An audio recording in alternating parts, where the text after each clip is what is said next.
Côte d'Ivoire a fait troisième mandat, Alassane Ouattara se confie sur l'hypothétique retour de Laurent Gbagbo à Abidjan. Plus de détails après le générique. Avant de commencer, abonnez-vous à la chaîne et activez la cloche de notification car cela va vous permettre de ne plus manquer les prochaines vidéos. Let's go!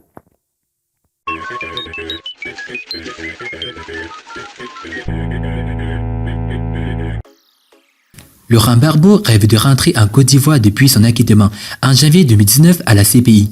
En dépit de ses multiples initiatives de ses partisans, l'ancien président ivoirien est encore maintenu à Bruxelles. Alassane Ouattara a toutefois décidé de faire bouger les lignes dès sa réélection à la présidentielle ivoirienne. Alassane Ouattara promet à Emmanuel Macron de favoriser le retour de Laurent Gbagbo. Le déjeuner de travail d'Emmanuel Macron et Alassane Ouattara du vendredi 4 septembre dernier continue de livrer ses secrets. Jeune Afrique croit savoir que le président ivoirien et son homologue français ont évoqué la situation de Laurent Gbagbo en résidant de Bruxelles depuis sa libération de la prison. La plateforme Ensemble pour la démocratie et la souveraineté en ABG-UDS opposition a en effet déposé la candidature de l'ancien président ivoirien Laurent Gbagbo pour le scrutin du 31 octobre 2020. Et ce en dépit de la radiation de son nom de la liste électorale. Au cours de cette rencontre, le confrère indique que le président Emmanuel Macron a davantage attiré l'attention de son hôte ivoirien sur les capacités de mobilisation de l'ancien chef d'État ivoirien et la nécessité de parvenir à un accord avec lui.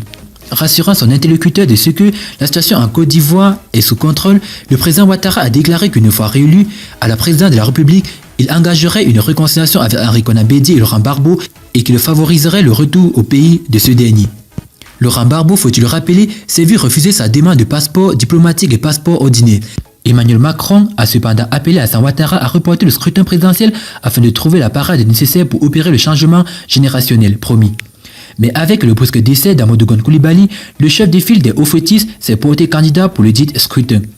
L'opposition ne cesse de manifester contre ce troisième mandat, jugé anticonstitutionnel, là où des proches du pouvoir estiment qu'il ne s'agit que du premier mandat de la Troisième République.